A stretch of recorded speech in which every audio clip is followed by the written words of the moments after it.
Welcome back to Take 5, the internet's best conversational review show. Tonight we have a really special guest with us, our friend Ryan Kay from New York City. Ryan. Hello. Of course, Ayla. And Jeff. Alec can't join us again tonight. What, does he have a gambling problem? What's going on? I don't know where the hell this dude is. Might be smuggling bodies, he likes to drive, and he has a big trunk. But, moving on from that. This is the internet review show where we talk about the movies we love, and we do it in a format based on 5 questions, thoughts, statements, weird acting out, miming stuff, whatever it is to get the point across, and our panel discuss it. Tonight we're talking about Dunkirk, Christopher Nolan's newest movie, and kind of his probably tour de force, right? We just saw it, and I'm still a little shell-shocked, if I can borrow a term.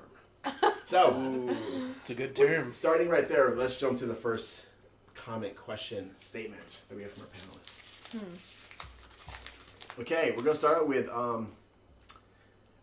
very cool. Is the fractured narrative justified? So, whose was this? Why don't you tell us about, so explain to us about this fractured narrative. Yeah, so the movie goes over essentially the events of the Dunkirk evacuation, and it's presented in a very Nolan-esque way of you get these 3 points of view. You start off on the mole, which is the beachhead where they're kind of evacuating people. Then you go to the requisition Navy, it's essentially civilians trying to go there to rescue them, and then the Air Force, which is Tom Hardy and his 2 other pilots. And so you get into the movie, and it took me a little bit to realize, I was like, oh, these are happening at different times. Oh, and I really like how they noted for each different area that it was going for the beachhead. It was one week. Yeah. The requisition Navy was 1 day, and then the air it was literally 1 hour. You know, I found myself really cool idea. Once I picked up on the fact that they were time jumping, because when they had those little like flash up words, it was like the mole 1 week. I was like, okay. And then once I figured out that they were actually jumping around in time. And then I was like, wait a second, so which one is 2? But they slowly converge, until you reach the end of the movie. Yeah.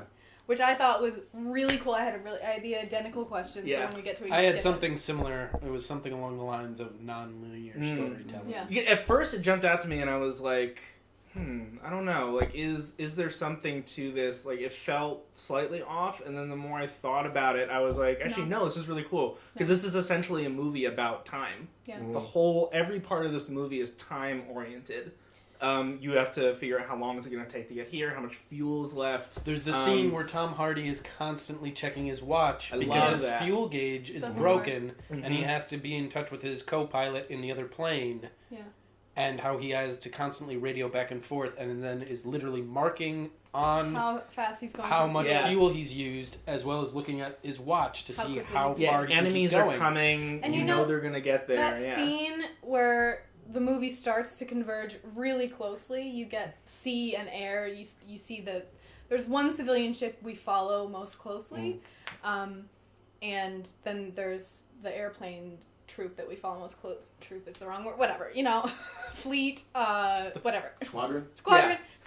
Anyway. Yeah, that's a good word. But when they converge at that battleship that the bomber is trying to sink and ends up successfully sinking, the moment that I was like, this jumping around in timeline works for me is because first you see what the fuck is his name? Tom Hardy. Tom Hardy's friend. He goes down, right?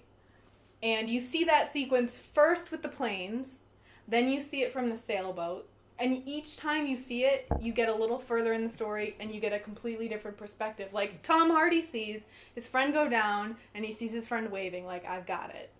But then when we switch back later, you see that his friend is, like, stuck in his fucking plane trying to escape. So I really like that because you think one thing, and then you come at it from a different angle later on in the movie, and you're like, holy fuck, that was not what was happening at all. Yeah. So that's what I really liked. Well. That's very clever. You didn't like it, I am on Chris. the other side of the channel from you guys. Chris. Okay, Chris. You know what, here's, Chris? Here's I'm why. not Here's why. You just don't like Nolan, do you? No, I will say... I get the feeling... I'm going to guess that you like this movie. I will break the rules. I like this movie. I knew it. I really like this movie. But it was the small moments in this movie that I thought saved it. Because I actually think that a lot of Nolan's like nerd, I'm like an auteur nerd director shtick that he does really got in the way here. I thought all the time stuff really got in the way. Interesting. To me, this was a movie about a devastating defeat, and then the quote unquote miraculous rescue. At least in the movie's narrative, right? Yeah. I mean, which is a little bit different than what happened in real life. That got hijacked by Nolan being really freaking clever with time. And I hope there's another thing that people bring up. I won't bring up right now, which I also think kind of got in the way. This is very heavy. It's amazing. The performances in this movie, the small performances, kind of kept me in this movie. And you said something earlier, which is it's beautifully shot. I mean, it's the cinematographer. This movie looks... Whoever the cinematographer was, I was like, dude, Van Hoytema. like you made this movie. It's what The Revenant should have been. It's beautifully. It's gorgeous. It's what The Revenant should have been. It really is. It does stuff with this material that it's awe inspiring. I mean, the planes, the lines. Yeah. Actually, the geometry of the movie. I thought is I think beautiful. The visual aspect of the film matched the subject matter because like this is a kind of lean movie story wise. Like there's not much dialogue. No, like very minimal dialogue. It's essentially a silent film for the first. So actually, I looked up a little trivia on the way back home. Nolan was inspired by silent films of the 20s, and he wanted to figure out a really good way to pose movement and structure, and so he really and he actually wanted to make the movie without a script because he was more interested in telling like a visual story and like nailing the details. The sound engineering. Shut up. Oh, Whoever did the sound engineering. I didn't bring this up in a question, so I'm going to talk about it right now. The sound engineer, I'm talking over you. I don't have any idea who did the sound. Illa has Dunkirk the show. Listen, so I have to say this because the sound... Is this how you treat all your guests? Drops, I'm leaning in front of you, I'm blocking your shot. I'm going to bring them back. No, the sound was incredible because they really drop you right in. Oh, yeah. And, like, for the first 20 minutes of the movie, I jumped every time. No, 100%. Some Tom Hardy shot at a plane. Because you just... There's no one talking. There's no... there was music, but, like, the sound of war was so loud. To add they to do that, something really cool. Like, when the planes are turning, you hear the superstructure of the plane. The timbers, like, creaking as the plane turns and so on. It's so... But what I think really works with the use... Then we'll move on to the next point. What works with the sound... Like you were saying, is when you think about what war must have been like, none of us have been, thankfully, and hopefully never will have to do anything like that. It's mass confusion, you don't know what's going on, and it's easy to lose your head, I would imagine. Again, just guessing. And I think they did a very good job at points in that film of making everybody just seem like they were completely in over their head. They had no idea what they were doing. That's so weird because I agree with you, but I think this is the movie and battle itself. I think the cinematography accomplished exactly what you're talking about. Yeah. I think the music, not the sound design, the music was constantly fucking getting in the way. I love the score. Well, you see, I read an article. It's a great score. I read an article where they talked about because it was Hans Zimmer who composed, and the article was praising how the music was supposed to lend more to the film as opposed to a traditional film score. I think it did, and actually, I don't know if it maybe for me, there are points in the movie where I was just like, dude, stop jacking me off. Like, I feel so manipulated right now. Like, I get the fact that you're trying to make me feel tense, that you're trying to raise anxiety. Yeah. And like, I would much rather just watch these men drown. I'd much rather just hear the sound of them drowning. I'd much rather like... Yeah, because that would be more impactful. Right, instead of you're like... And in fact, there's a new Nolan sound. I don't know if you noticed in the beginning of the film. There's a new, like, his trademark, like... There's a new version of that in the beginning. Well, you mean like the Inception sound? Yeah, the Inception sound. Well, they kept having like a horn. But Hans Zimmer basically recorded a watch, and then he digitally manipulated. That's one of my questions. That was one of my questions. Is how effective did people honestly think that was? Right, I thought it so manipulative and annoying. It felt like a cheap hooker. I was just like, didn't bother me at all. Bugged the shit out of me. I guess I like cheap. I could see how it would be effective though. Yeah. No, I think I can totally see it. Yeah, but I was like, dude, trust your story. Yeah. Like trust your storytelling. So many directors nowadays just don't trust their stories. And someone has the handwriting pressure of a small child? It's probably me. It's Brian. Oh, it is. How effective was the clock's constant ticking? What do you think the purpose was? So we kind of touched on this, right? Yeah. And do we all agree that it was sort of anxiety-inducing? Definitely, For sure. 100%. I thought it worked though. I didn't I- even notice. I honestly had no idea. So it didn't Well, work I on you noticed- then. If you didn't notice, it didn't work No, on I you. didn't. I noticed though that it felt like there were times where they did away with the clock and then they brought it back. Yeah. And I think it had effective moments, but I'm curious actually. This was a film that when I really stop and think, it probably could have benefited a little bit more with a lack of external sound beyond with what was going on in the scene. Right. Like, not having any sound, especially towards the end when they're in the water and there's the oil. Yeah. When the ship's No sinking, it's pandemonium. music whatsoever, The lights and you go could out, just right? listen to that and envision what it would be like to be there. And that's what kept bugging me. Is I was like, dude, turn the fucking score off. Right? It's a wonderful score. This movie was almost like to me it was too rich. You know what I mean? It was like way too Deliberately, had too much in it. I was like, take a little bit out, be a little leaner. Less is more. Like the sounds of the planes banking, the sounds of the ships and sinking, the explosions competing with like the score. Yeah. The visuals of the men drowning, being terrified, right? Trying to desperately huddle down. Competing with these other sort of things. The beautiful cinematography competing with the sound. Yeah. I was like, it's just too. So great film, it's still too much. Let's move on to the next one. I hope it's not another one of mine. It might be, and we'll be blessed. We kind of jumped on this, but I'm not sure people actually answered the question of was it justified, and I'd like to actually get a yay or nay on that. Thoughts on the timeline jumps within the movie? Were these needed? Were they justified? Was it Nolan being cute again? I think I defended my point. So for you, it was a yay. You like that? Yeah, I liked it. I mean, at first I was like, it was confusing trying to track the timelines and remember in which part of the timeline I was. Yeah. Again, because I forgot what they told me at the beginning of the movie because I was caught up in the rest of it. So it took me a while to figure out. Yeah. So I did spend some time being like, okay, so now we're in the future.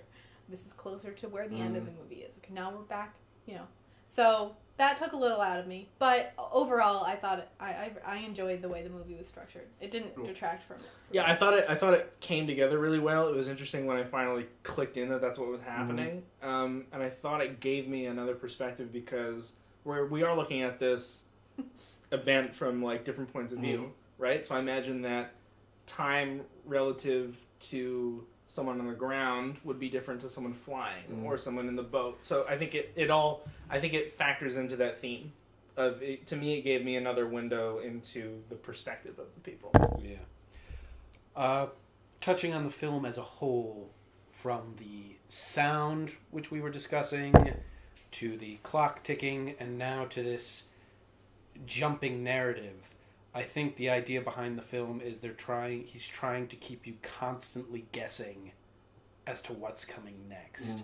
And if that was the actual goal, I think it worked very well. And if it's, again, meant to make you feel like you're literally stuck in the middle of a war, I think he nailed it pretty well. I don't know if it was... No, Ayla. I really... Okay.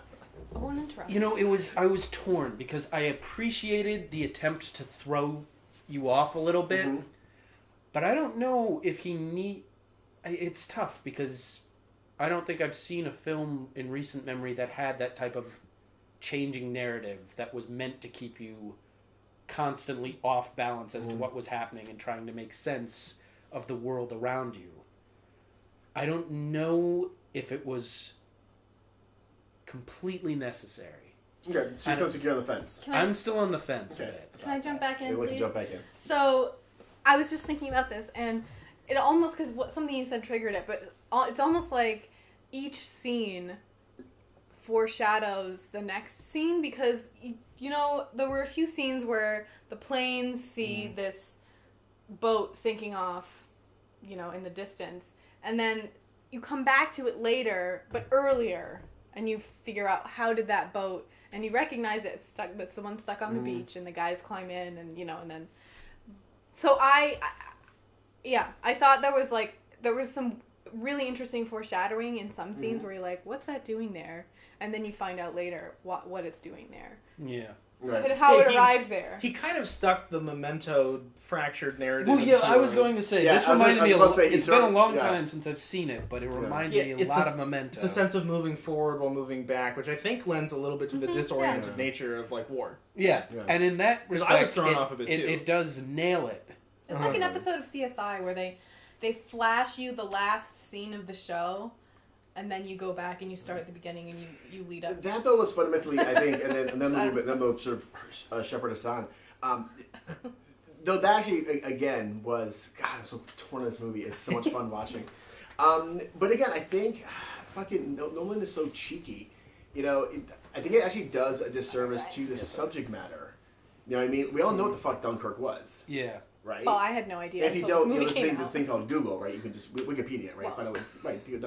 But my point is that I think a lot of time, which could have been spent on the human element of the story, was instead spent on being cheeky with time and space. Well, I mean, you know, no, and I actually that bugged me a little bit because I was like, you know what, dude, I don't need to see again how this. Do you know what I mean? How this bomber blew up this minesweeper or destroyer. I don't need to see that again. I don't. Like, you don't need to see it like 3 separate times. I want to know more about those guys. I want to know more about those Yeah. guys on the beach. Yeah. I want to know more about their stories. I want to know about the people trapped still in town holding off the Germans. I don't want this cheeky. That is true. Prism effect. I think his movie really did pick. Sorry, Ryan. No, it's really okay. did pick a very specific part of the Dunkirk. Yeah. And then beat it to death. Well, I was also going to say though that keep in mind in Hollywood history, so many films have dealt with war. Yeah. There are some great films out there. I loved Saving Private Ryan, yada yada. Private Ryan. But this was it's all about me. But this was a very unique film because it focused on a very specific, small, and probably not as well-known event as, say, D-Day or the bombing of Pearl because Harbor. it was a failure. It was essentially a retreat. Yeah. Well, also, if you're English, you know. I mean, if you're French, you know Dunkirk. Yeah, you know right? Dunkirk, but Dunkirk's we a don't big know it deal. as well in America. Yeah. But the We thing were that's pussing out on interesting the other is side of the ocean. so many war films. I mean, it's hard not to fall into very cliche Hollywood type war film stuff. And what I will say that he did do effectively is he didn't make it a traditional war film. That I'll totally agree. I think it's I give him a lot of credit for that. Yeah. I think he Which lost is what I was anticipating, frankly, when I went into that theater. the story of the retreat Yeah. because of that. Yeah. Which he sort of sidestepped this fascinating story of losing and retreat.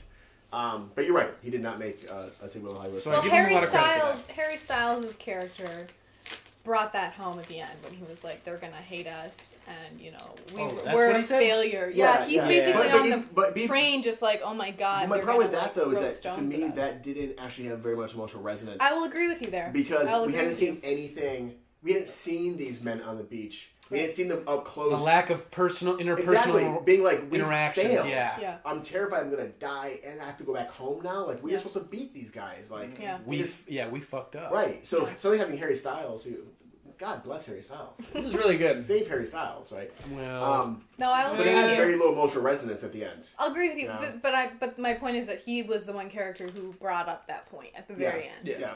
And the reason it didn't work is because he's the only one. Well, he brought it up a couple times actually in the movie. He said it once earlier about it was going like back. Yeah. Maybe the accent Apparently, his problem. entire focus was like, they're going to hate me. Yeah, but they won't Harry Styles. well, I because mean, Harry he is Styles. He a was a pop very star, self-centered so character. Yeah. being popular is a huge It's deal to him. important. Yeah. Yeah. All right, guys. And actually, did George's death go over a little too easy? So George, right, is a secondary The kid, character, a kid who's on one of the civilian boats that's coming to rescue the boat troops. we follow from the boat we follow, and he is killed accidentally by a shell-shocked Played by soldier Cillian Murphy. that they have rescued. Right. Cillian Murphy bumps into him and he falls down Hits the his galley head. stairs and hits his head against a metal Really quickly, can. before we answer this question, Basically brains himself to death. I think. is Cillian is he a victim of? As soon as you see him in the movie, you're like, something fucked up's gonna happen. No. Well, but I do think it was interesting how they used some of the bigger name, better actors. Like Tom Hardy played a relatively silent role. Cillian Murphy played a relatively sort of shell of a man role, but he played it so well that Yeah. you can put in some like new sort of not naive characters, but you can have these relatively unknowns throughout the rest of the movie because you have these strategically placed strong actors sort of holding down. I liked him in this movie, but for some reason I was sort of like, oh, he's well. Actually, I think again, the George question, Cillian Murphy gets in a Nolan movie one of the best emotional cores. Yeah. So he in the Inception, which is I really like it as it has immense and you flaws. never actually see that. You don't see. I don't think, unless I misunderstood the movie, you don't actually see any of the enemy. The accident. Well, you don't see the accident.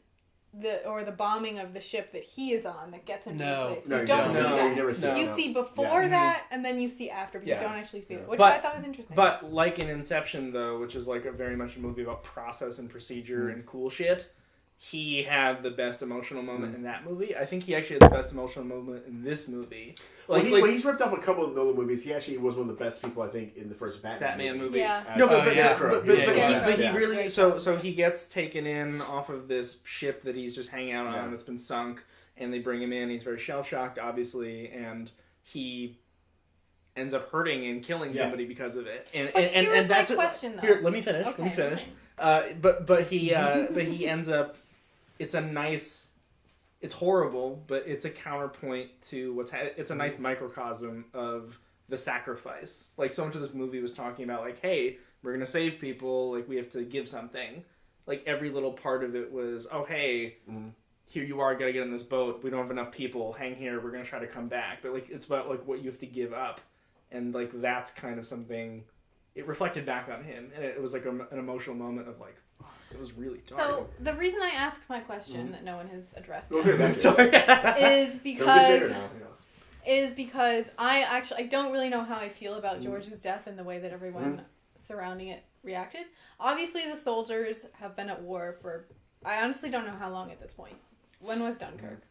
1940. Well, Dunkirk was pretty early in the war, right? Yeah. So they've been in for about maybe a year. Churchill was in charge for like 16 days by the time it happened. Okay, so they haven't was been... that 1940 or was that like... 40. It was 1940? Yeah. So they haven't been at war very long. But they've already lost people, so that the captain of the ship and his son sort of handled George's death very calmly. And in a way, they're more protective. Well, I know, but is that I don't know. Is that an excuse for them to just be... Obviously, you learn their son has died. Well, to answer your question, I think there's two competing things here. I think one is we have this sort of the classic, that generation, wartime, especially British, stiff upper lip. Well, and the father obviously had been through World War One. Yeah. Clearly. I think, though, that this, again, I do think George's death was kind of... Or his father. Pushed to the side, right? Yeah. Because literally, the fact that, again, they do literally push it to the side. But again, like, this movie, for however much I was absolutely in love with how it was filmed, this movie is very hands-off when it comes to the emotionality of war. Mm-hmm. This movie is a technical, a masterclass in construction and the playing of with time, cause and effect. But it's incredibly hands-off. Well, the only moment you really get, which is actually a very cool moment, is near the end we see Kenneth Branagh's character becoming very teary-eyed. Yeah. Right? I teared up because when everybody shows up. When everyone shows up. But it's very subdued, but he gives us some emotion. But throughout most of it, Nolan really avoids he avoids the human chaos of war. Do you think he did that deliberately, though? Oh, I assume so, because everything in the movie is very deliberate. Well, because the other thing, though, is that war is... When you think about the rest of the animal kingdom, what other species, besides chimpanzees, what other species really goes to war? Army ants. Do they actually go to war? They just go on rampages. Yeah, that's not really war. That's not war. Well, so much of George's death, though, was being tamped down because I think they were scared of killing Murphy's character. Because it was all about, like... They are being very sensitive to his... So on that note, the kid lies to him... my curiosity is, what was your honest opinion on his shell-shocked? Because there's something about the eyes that I saw him as afraid, but I did not get shell-shocked. Yeah, I've never seen someone who's shell-shocked. Yeah, I've seen a historical photo on Imgur, of all places. I've seen the World War I guy. World War I who is shell-shocked, and he's just got this He's smiling Yeah. weirdly, but it's the eyes. Yeah. But it's And just you one see moment something in the eyes. of But I- someone being right, shell-shocked. but You I cannot think- presume But the point is to that we understand didn't. the whole... You're right. But there wasn't Experience. even one little moment that made me think he's shell shocked. It felt. I think what you're getting at is it did kind of feel like a plot device in some ways. Yeah. Right? Like he's shell shocked. This happens. To me, the major issue was the fact that the brother, who had no experience, right, Yeah. in war, no experience in these type of things, was very I calm. thought held it together a little too much. Yeah, that's why I brought that up. He was a That's pretty why young kid. If, Yeah. if we had seen a scene where the His brother father had died brought as him well. back around, or he had been able to sort of bury his rage at his friend dying, Yeah. right? Yeah. In duty, right? Like Yeah. helping the guys on the boats and so on. Yeah. But he just handled it like he was again. Brushed it The off. entire movie was like, we're gonna just. He was like super you know, cool under He was fire. super cool. Yeah, like a little too And much. I can't tell how much Like of that it makes you sense can for Mark excuse. Rylance's character, the father, to be calmer. Yeah. Right. Because he knows, especially for the sake of his son and George, when George is still Yeah. healthy, he has to keep it together. Yeah. And by the way, he's one of the best actors alive. Mark Rylance is No, awesome. he's Yeah. amazing. No, he was. And he actually showed a little emotionality, right? Oh yeah, But the but fact that he the kept son, it tamped down, yeah, which was is what way was too great. cool. Yeah, Yeah. he was way Yeah, too that cool. was my story. So I agree. I think George's death felt kind of like a plot Good device. Thank you. So on really quickly, yay, nay. Do you think it felt brushed aside too A little quickly? too quickly. Yeah, I would agree. I think I we're all- mean, we're all I that's- thought agreeing. it was It's a used, young man, a boy. It's a boy, 17. Young boy yeah. died. Yeah. Yeah. Yeah, I thought it was used a little too much to highlight Cillian Murphy's fragility than to Yeah. actually be like Yeah, an he felt like a important plot moment. device, yeah. Should, this must be right up my alley, was not my question. Should the film have been more violent and gory? This is me. I'm so glad someone Yeah. asked that because I knew Chris was. I was expecting you to be like, this There's, movie was there's not actually, violent. there's Well, actually let's- a sensationally, beautifully well done gory moment in the movie, which I don't know if anyone else caught. Wait, what? It's actually, there's a beautiful gory moment in the movie. It's one of the best displays of gore I've seen. When And was it? So there's a point where one of the bombs hits a ship, and there's an explosion. There's kind of like a sailor there, and there's just like sort of red plume that then goes black. I didn't even notice that. And it's brilliant. It's absolutely brilliant. It's just like this human is subsumed in this like explosion, but you're like, But you it's know, in the background. you know, there's a human there a second ago. Oh, I didn't Right. even see that. So Was this on the beach or in a boat? That's that guy very just gets effective. blown up. That's very This is one of the effective, things yeah. on the boat. The beach stuff where he's But was like it? ducking But was it down. gory enough? What do people think? Was it gory enough? Not gory enough? It's a war movie. It's a movie about. Well, I'm glad that Yeah. they could do a war movie without necessarily adding to the gore. Mm-hmm. I remember several. I mean, obviously Saving Private Ryan, which was, I thought, I would imagine what D-Day would look like. Is it? Wait, is Saving Private Ryan still the benchmark? I don't know if it's one of the best war films I've seen. But is it the benchmark still? I would say yes. I mean, Saving Private Ryan, Fury, Join one benchmark. Hacksaw Ridge is really Hacksaw good. Ridge is There's You gotta one watch. benchmark. Well, you gotta Way out look there. down at some of the other older classic films, though. But there's only for one war benchmark, films. and for a while, Saving Private Ryan. Well, it definitely was I in think terms it of its still is. intensity. Is it still the benchmark? In terms of intensity and like the violence that war can bring about, yeah. Mm-hmm. I just want to know because Spielberg calls now and then. He's like, "Hey guys, am I still the benchmark?" And I keep saying yes. But there was a scene read also in a those, yeah. movie called We Were Soldiers. Mel Gibson yeah. set in the Oh, okay, Vietnam War, okay. and there's a very distinct scene I remember where part of his troops' line gets napalmed accidentally, and this Vietnamese guy who is friends with Barry Pepper's photojournalist character gets burned, like severely burned. And when Barry Pepper goes to help move him to the helicopter, he grabs him by his shins where his skin is burned, and you see his skin just peel. Yeah. So obviously that showcased a very specific type of horror that is Right. war, but I don't think it's necessary to have a good film with conflict, war, or anything like that. I think at a certain point that just detracts from it because then you're still focused on the gore and Yeah. you're missing what else is happening. So Yeah, I'm glad. So you think it didn't have to be? I don't think it it have to be. Okay. I'm actually with that too. Like watching it, I think I've kind of been trained in recent years because of Saving Private Ryan or other Black Hawk Down, Hacksaw Ridge, other stuff. Yeah. Where gore is like, oh fuck, this is brutal. But I think the brutality. I see why he didn't do it because I think it would have distracted from. I think that the movie's main aim was to heighten the the sense of time and urgency and disorientation Yeah. and that other aspect of war. And to do gore, I think might have like taken away from that. Like, I'm in more agreement with you. Where I think it's you still get like it works for certain films. like but... every time a plane dive bombed the pier, I got goosebumps. That sounded horrifying. The screamers, The opening shots. It got of the so rifles loud. was loud, and it was beautiful in a horrifying way. And I think if I remember correctly, that's actually based upon like a real thing about those planes had something on them. It's like a screaming thing. Oh, it was Really? totally intimidation Noise. factor. Yeah, it what do you worked. think? Yeah.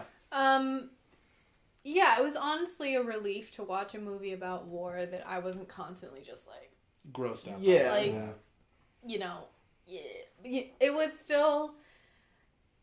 I did think it lost something a little in the emotionality of it and my connection to the horror that is war. I mean, you still got that, but I felt. I mean, they definitely could have pushed it a lot harder if they had used more gore. But I don't know that I necessarily would have enjoyed the movie more for that. Mm-hmm. I think it's sort of a toss-up. It just depends on what their focus was. Yeah, I think actually I agree with you guys. With the caveat of I wish they had fucking pulled back on the soundtrack.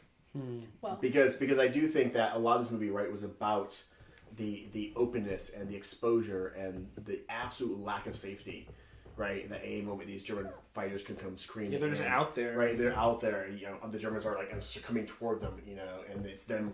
It's Germans, the ocean, or like Germans in the sky, right? And there's no RAF to defend them. And I would have liked to have gotten more. I think if there had been less an insistent soundtrack, I could have gotten more goosebumps and more of a feeling of that exposure by just, you know what I mean, like suddenly having something come in. But the time repeat and the music and everything kind of I felt victim to that instead of the experience that these soldiers were going through. can I ask a question that's off topic? Well, it's on topic, but it's off this question's topic. If you fucking bring up Despicable Me, and No, I'm not. It's on the movie topic. I'm talking about the movie. Right. It's a question about the movie. Okay, so you see the officers, the naval officers discussing, and they're talking about 40,000, 30,000, whatever thousand. I cannot figure out what they're talking about. What the French want them to leave 30,000? No. How many troops are going to get across? How many troops do they need? How many troops does the British homeland need Right. back? And they were like, we need about like 30 to 40,000. And then Kenneth Branagh, if I'm not mistaken, is like, we have 400,000. Yeah. What are you going to do with the rest of them? So I think the mindset, if I remember the history correctly, was essentially because Hitler had kind of played everyone with the Blitzkrieg and so on. Right. You know, even though that's kind of misrepresented in a lot of movies and stuff. The British literally were like, we have to defend the island. Yeah. Like everyone else is falling, everything else is failing. Yeah. We need to Right? protect the How many our troops do we home. need to defend the island? So the Oh, island, okay. like Britain was literally like, we're pulling back to the island, we'll hold the island, and so on. Got What it. this movie doesn't get right, So if I they remember were correctly, willing is to a lot of leave- French got off. They got a lot of French off. They were willing to. yeah. Well, and they sort of address that where they Yeah. say, you know, you have your own boats. Yeah. So they were willing to leave And there are a lot back more naval destroyers and stuff. several there. Like, 100,000 Yeah. men. They were like, all we need is 40,000. Well, it's not all. It's like, what can we get off? Like, we've got to get this number off. Right. Right. Right. Like, this We is- need yeah. these people to leave. Right. The rest of them Our are acceptable losses. expendable. Right. But we have to have these. It's Yeah. such bullshit. But it sounded like they got 300,000 Yeah. off the beach, Yeah. at least in the movie. I don't know what that. I can't. Yeah, and I can't remember. And I think, and again, I So don't they know the left history. 100,000, or 100,000 died, or they just left them there to help the French, or what? Well, a lot of French Probably, held some the- people died. held the Germans off. And I think also this was another, if I don't remember correctly, and people can correct me in the comments below. I think this was another case of Hitler duncing it. You know, like he'd not sent his panzers in or something. He'd like, you know what I mean? He just had, like we look at D-Day. Yeah. Hitler could have crushed D-Day probably. He had 2 or 3 Panzer divisions sitting off there, but he was just like, no, I'm not using them, and no one could use them without his permission. Well, I think at that point he was probably. You know, well, yeah, the Starting syphilis to lose. was destroying everything. But Dunkirk, I mean, it goes on history because it was a fairly successful evacuation Yeah. of a land army. Yeah. And it was a week, although the movie yeah. made it feel a lot shorter. Yeah. You sort of get that. Yeah. You know? Yeah. But moving there's on. only so much they can do within Well, yeah. even 2 if hours. it was 3 hours. It's also a lean movie for Nolan, dude. It's Under incredibly- 2 hours. It's incredibly Yeah. lean movie. Yeah, I was a little movie, yeah. surprised. I was expecting we were going to be there like a solid 2 plus hours. Mm-hmm. Is that mine? I don't know. So this is a statement, which is what we will talk about. The sound design soundtrack is fucking amazing. Oh, this is me. This is you. This is me. Yeah, I don't know if we need to say any more about that. Actually, I'll supplant this question with a different question. How do we feel about essentially never seeing the enemy? We see the planes. We see out That was of also a focus. very interesting. We see tactic. out of focus Nazi soldiers at the end of the movie. capturing. Capturing Tom Hardy. But then at the beginning, we only hear shots coming from afar. Yeah. How do we all feel about that? Yeah, go ahead. I was going. Sorry to interrupt, Yeah. but I was No, going to say he's I the felt like that was. mediator. He can wait. I felt like that was clever because it's the unseen enemy. It's that sense of not knowing when they're going to arrive, Right.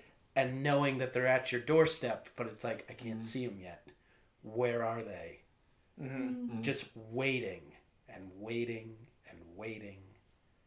It kind of goes back to that whole time thing. Yeah. It kind of felt like they jawsed the Nazis. I was about to say A little bit, Like, yeah. in a way, The bomber was the shark. Yeah, I kept getting a shark feel. Yeah, it was a of, shark. like, You would they come in, kept- bomb something. and also, And you were waiting with with Well, the literally whole the time. same ship 4 times. yeah. And what was interesting yeah. is they're all just standing on the beach. Yeah. They're just waiting. Yeah.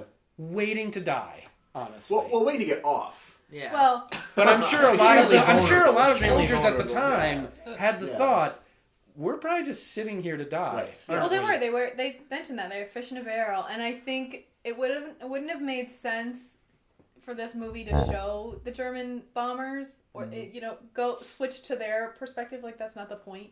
The point is.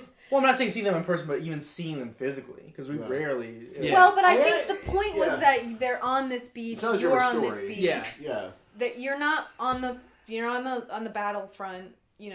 With the French who are holding the line theoretically.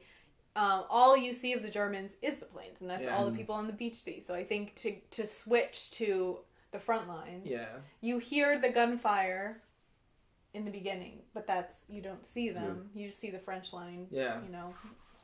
So I think that was. Yeah, I think that made sense. I think it would have been weird to suddenly switch to. Yeah, I would have liked more of, and again, the time thing. I think it worked. I really enjoyed the movie, but there was a point, probably maybe 2/3 of the way through, where I was like, okay, A little old. I literally don't want to see another angle of the same attack. Yeah. Do you know what I mean? I kind of want. I started wondering, I wonder what's going on with the dudes in the town, right? I Yeah, want they to, were barely in the town. Yeah, I want to hear artillery. You know what I mean? I want to hear a battle from the time. And again, it kind of touches on the soundtrack. Is I can only imagine how terrifying it must be to be on a beach with an ocean in front of you, and all you hear behind you is the sound of German artillery getting closer, and and German tanks and German gunfire, and your gunfire receding. And you're like, we have nowhere to go. Yeah. Right? If they don't get us off, I'm dead. And then you can see where you need to be in the distance. Right, but I can't get there. Yeah. And I think that I do think it's a failing this film. I think this film works in a lot of other things, but I think that in that way, not letting us at least hear or feel the impact of that German encirclement. Again, rips us away from the personal story of the stories of the stories on the beach. Yeah. Right. Each soldier. Yeah. And so on. We have 2 more, and I think we're going to cruise through them. do it. We're going to make it happen. Let's do it. Do it, because one of them is mine, and it's a good question. One of them is definitely mine. There was one that I ate earlier. Oh, you ate a question? So I do every time. It's like an offering. Oh, Chris. What makes... Wow, we are stuck on this dude. What makes Harry Styles think he can't act? Wait. Not to be a complete dick, but come on. He can't... Wait, he can act. Yeah. I'm sorry. What makes Harry Styles think he can act? I thought there was a Harry Styles fanboy or girl. No. They say, Harry, you're wonderful. I love you. I Oh, love no. This is you, Ryan? Oh, this is Okay, totally yeah. me. Oh, man. Okay, so Ryan, who apparently hates, is it One Direction? I don't hate One Direction, and I don't even necessarily hate Harry Styles. Name their albums right now. I don't have a single clue. You hate One Direction? Yeah, I hate them 100%. Yeah.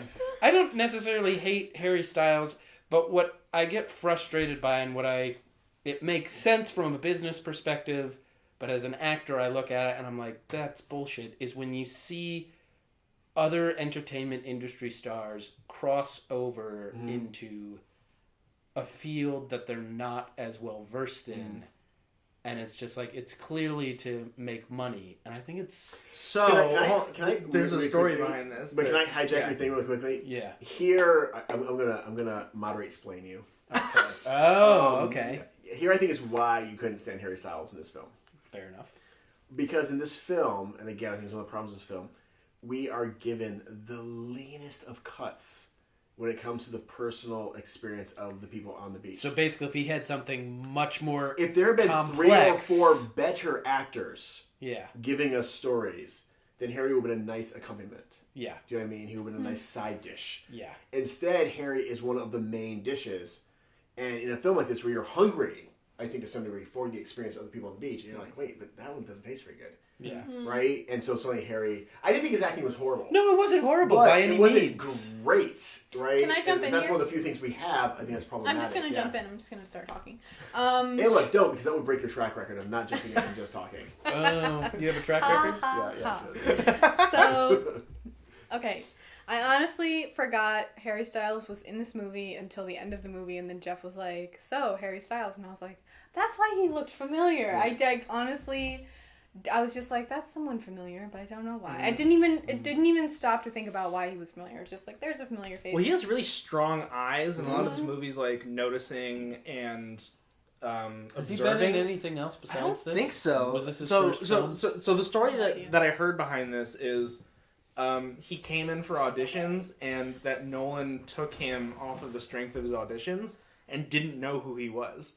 So Nolan had no idea who Harry Styles was, and like, so maybe he's got some talent. So according to Nolan, he got the role because of his strength of his audition, and then Nolan's kids be like, "Daddy, Harry Styles." No. So then he found out afterwards because he's like, "Oh, you're the person from that band that my kids talk about all the time." I have to believe that because Nolan's such a control freak and nerd, right, about his films. But I do think for the majority of this film, the 2 actors that we really get to know, the only talking is really done by Kenneth Branagh's character, and there's like an officer, some bullshit, just side stuff. And there's 2 guys we follow who it's quite literally it's silent. It's a silent film, right? Yeah, essentially. You know what I mean? I don't even know their names. Right, and then never suddenly, seen it before. Yeah, and then suddenly we have Harry Styles like blah blah blah blah. And you're like, yeah.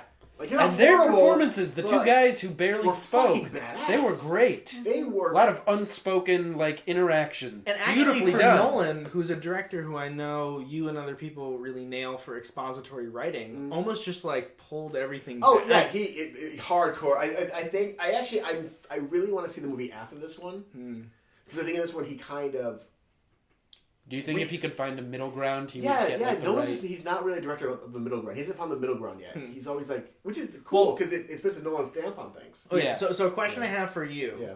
I'm going to take over the moderator thing for 1 second. Hi, welcome to Take 5. My name's Jeff.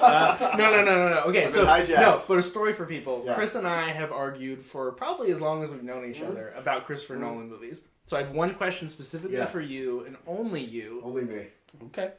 I know you have knocked Christopher Nolan for action in his movies and not staging action in a literate way. Yeah.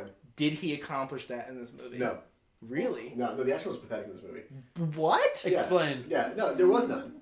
Throw my hands in the No, air. honey, beer.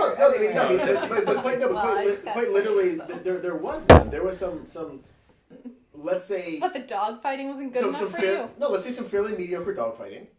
Right? Most of it's just kind of...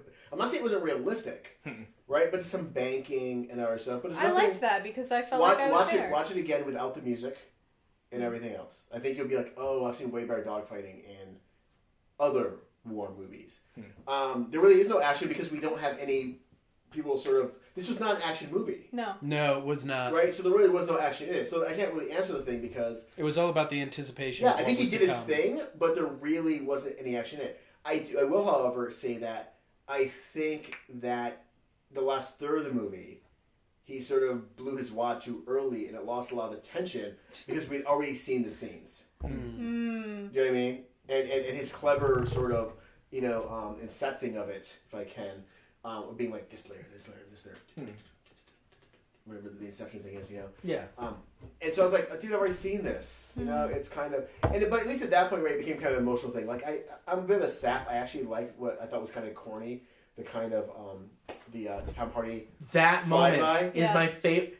I thought that was so. I was like, this is so corny. But It was pretty corny. Actually, it was very entertaining. No, for me though, it was the moment after he destroyed the bomber where he's gliding. That's what I loved. Like his glide where he's like, it. I'm done. I made it. Yeah. And then it's like this beautiful moment where the movie just kind of like, let's go. Yeah. And he's just flying. And he's just go. And they're all watching him, and it's just like it's his superpower. It's a great moment. It's a great moment. This is not an action film. I don't think he's done a film yet where I'm like, you actually are good at doing action. I still don't think he's an action director. But I have to push back on you about this dogfighting thing because I don't think you needed to have a fast, cut, dogfight. It didn't need to be Top Pew, Gun. pew, pew, pew. Like, exactly. It did not need to be Top Gun. Fair enough, yeah. Because I think the whole point, music aside, the whole point of those dogfights was to give you that sense of like, he has to. You're waiting for that opportunity when their planes cross, and he has that 5 seconds. Keep in mind, this is also before computer-guided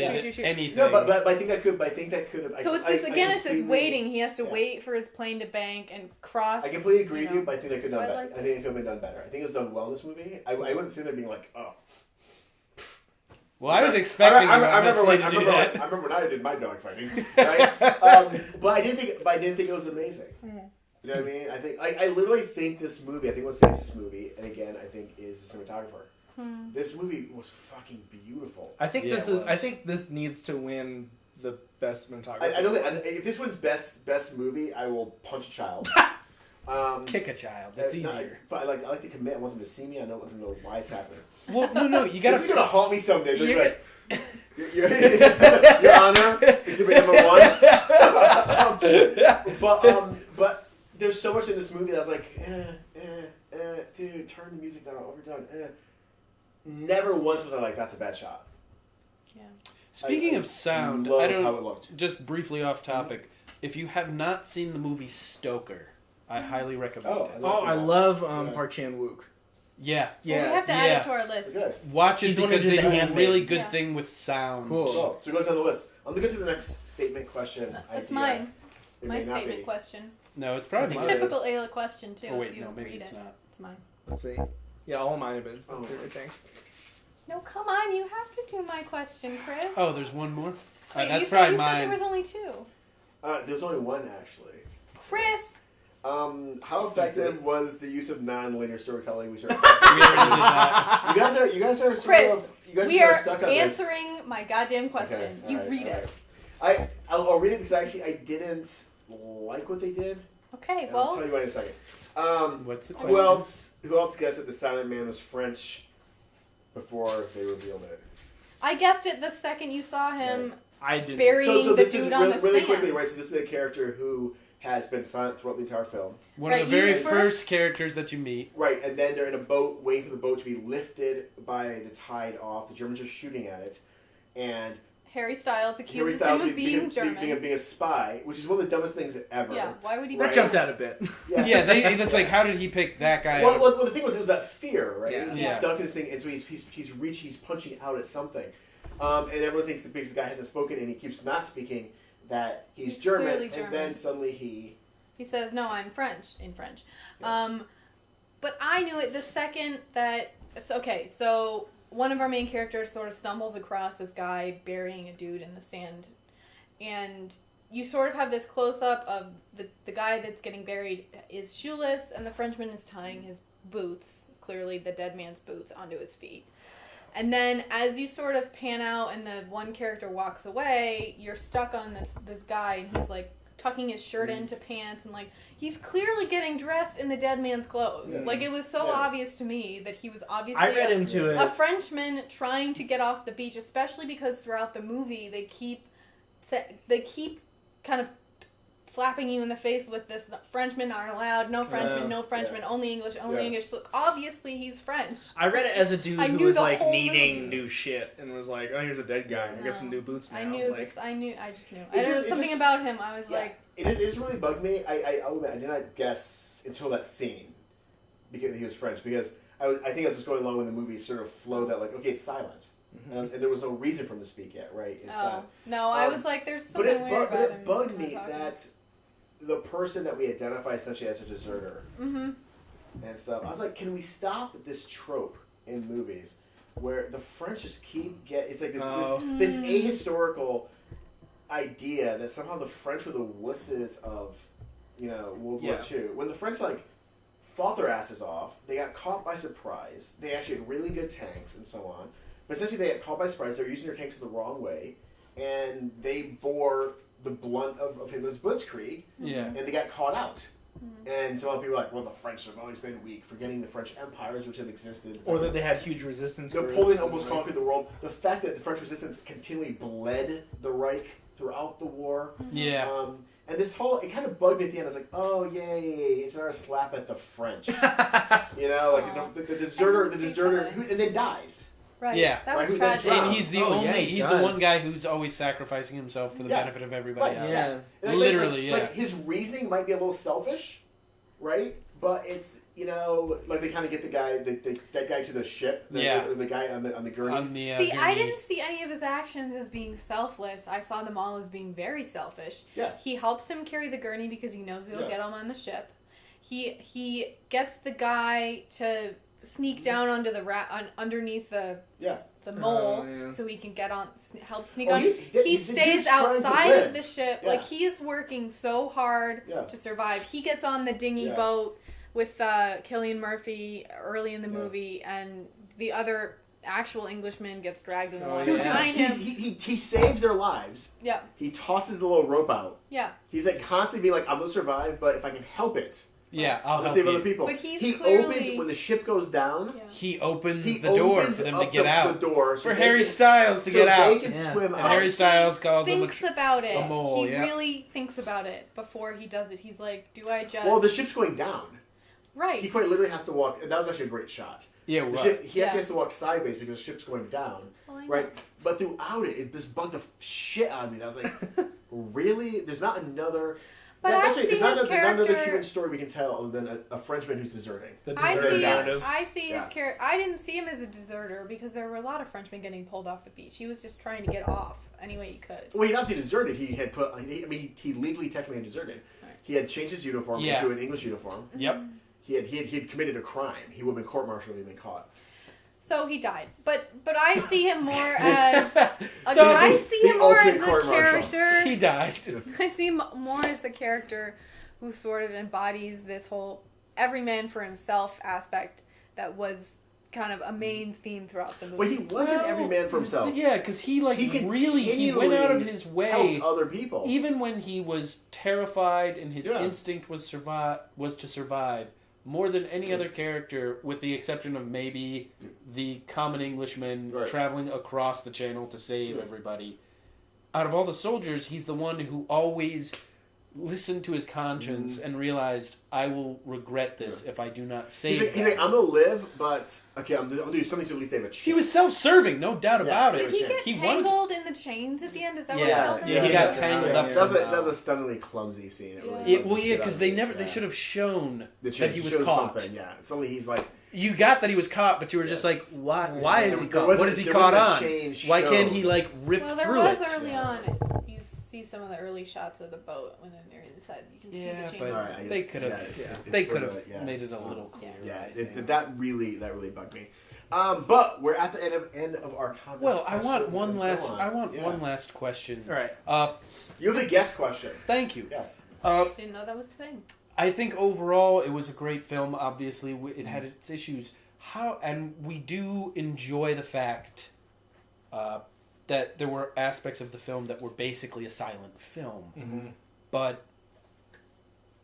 did we think that the dialogue that they had was meaningful? Did it help move the story along in any way? Was the dialogue fitting with what was going on. I mean, so it was a good dialogue. Was it good dialogue, or could they have used even a little bit more?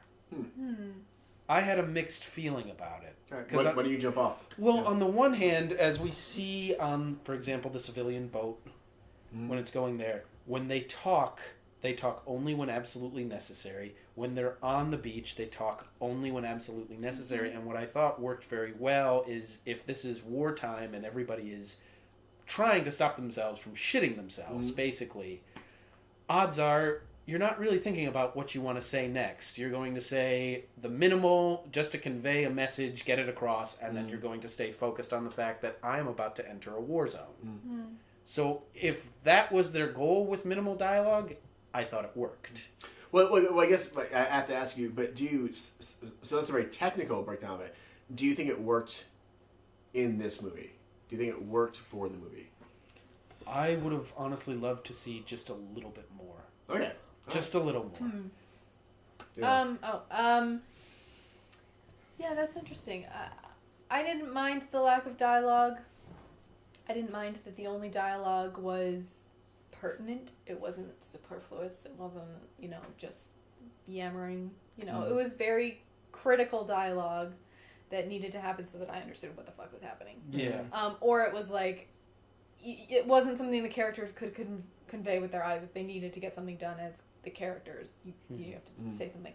And I thought, I kind of like what your statement is saying, I thought that worked really well for the type of movie that it was and the situation they were all in. There wouldn't have been a lot of just sitting around and talking. Yeah, random they would dialogue. Then the three boys that we follow around, the Frenchman and the two Englishmen, that scene where they're just sitting on the beach, or not even. Well, what are they supposed to say to each other? Yeah. The Frenchman's not talking, and what they're just sort of waiting. There's this whole waiting aspect to the whole movie. That scene where they're sleeping, sort of in the water, like on the beach, and I was like, "What is happening in this scene?" Yeah, I think they're just flat out. They probably haven't had any food in hours. Water. I love the moment. You just reminded me of this when they're all three sitting on there, and then they just watch this guy disrobe and just go head first into the water, and it's really disturbing. To me, it felt like he's just fuck it. Well, he's just giving up, right? Yeah, it's he's giving up. He's done. I'm swinging home. And actually, that to me is one of the most powerful moments of the movie where, and I'm kind of with you. I think my instinct is I would have liked a little bit more. But then I think sometimes just the kind of the just the facts ma'am dialogue allowed for those moments to kind of hit harder. Yeah. Like this is such a movie of detail oriented potency. Yeah. Where it's little moments of writing chalk on your dashboard of your airplane. Yeah. Or looking at the watch. Or the guy diving into the water says so much. And then you just watch people watching it, and the gorgeous cinematography highlights all of it. I'm gonna remember that moment. It's such a they don't cut in. You watch it from their point of view from afar, but it says everything. Just fuck it. Yeah. And I love it. Were the guys walking into the surf? Yeah. Right. It's such a great visual. Yeah. I think this could be Nolan's strongest visual movie. Huh. I might argue. Well, to answer your thing, I would agree. But I also think that this was the only dialogue this movie could have. Yeah. The movie structure trapped itself, right? Because we're repeating the same events. Yeah. For different angles. Exactly. So you couldn't have more dialogue. You quite literally could not. I don't know. I would assume that people on the beach at some point, because you have the jabber under stress. Right? Yeah. You have these different things.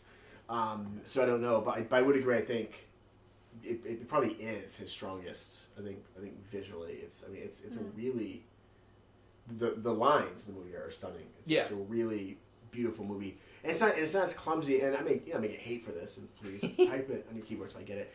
But so for the most part, so many of the Batman movies, except for small moments, are incredibly clumsy. I think, and they're crowded, and they're just there's so much, This movie, if anything, if I don't agree with the structure, still had a strong forward force, right? It moved. That wasn't 400,000 troops on the beach, but that's just me. Yeah, that was... there was no way that was 400,000 troops. Not a chance in hell. I don't think so, buddy. No. Yeah. I feel like Peter Jackson was in New Zealand being like, I could do that for you. I could take care of that for you. Yeah. So, in ending, let's get our very briefly, do we like it, not like it, start with you, our guest. Overall, liked it quite a bit. Cool. Yeah, I'm with Ryan. Yeah, I really enjoyed it for a war movie that usually. Usually war movies sort of rip your heart out, right. Stomp on it a little bit, and then get excessively violent. Mm-hmm. Yeah. It's just very hard to watch. So that was a movie that I could watch without being completely destroyed. It was nice. Yeah, I really like this movie. Actually, I was enjoying it when I was watching it, and then I think I was talking about it more, and it's one I actually want to go back and see in IMAX now. To watch some of the more details. That would be pretty intense, man. I feel like you need to bring some earplugs. I might, honestly. Yeah. No, but I want to go see it. And actually, to me, this whole movie felt like... I'm gonna draw the arc of this movie with a hand metaphor. Mm-hmm. It starts off as a shaky hand, it clenches and tenses, and then when it let go, it just feels so good. Mm-hmm. Like it had all this tension and it just released. Yeah. And that's actually quite true. The ending is a wonderful tension. I would 100% agree with that. And it was the moment where Tom Hardy's floating. Yeah. I felt like I was steadily landing, and then you forget when he's landing. You're like, oh wait, he's gonna get captured. Yeah, yeah. But I was actually sort of thinking, I was like, dude, I think you've gone too far. I forgot that. I was so bought into that moment where I was like, I felt like tension was just gone. Yeah, but it still worked. You're absolutely right. Yeah, and so that 3-act thing in and of itself made me really like the movie. I want to watch this again. Yeah, I'm down with you, and if you want to see it in IMAX, I'm definitely down for watching. We should get Alec to come with us. Let's bring Alec to do that. Absolutely, and maybe we could even come back and do a little addendum of how we liked it in IMAX. Yeah. This is my only Nolan movie that I like.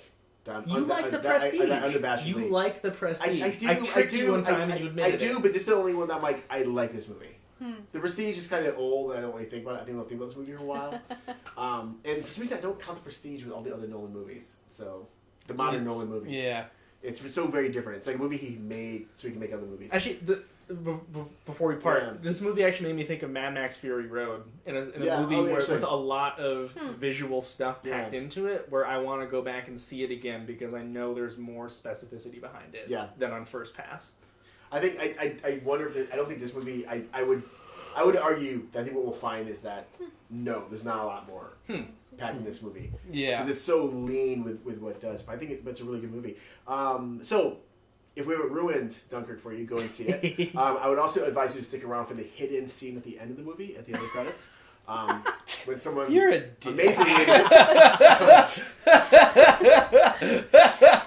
there's no hidden scene. But how cool would it be if at the end of the credits we see the guy who went into the ocean come out on the beach in England? So all of a sudden it ties into the DC universe, and then he's floating in the water, and Aquaman comes out, pulls him out, just gently caresses him. Yeah. We have to say though, Tom Hardy is in another mask in a Nolan movie, and he does a lot of eye acting. Yeah. He's great eyes. He's really good. He has great eyes. But since you brought it up, and we're going to end right after this, really quickly, thumbs up, thumbs down, Justice League trailer.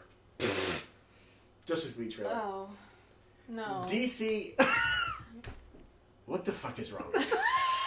Join us next week. Please comment below. They're not lacking for money. Subscribe. They're not lacking for money. Yeah, DC. The fuck is wrong? Thank you. We're done.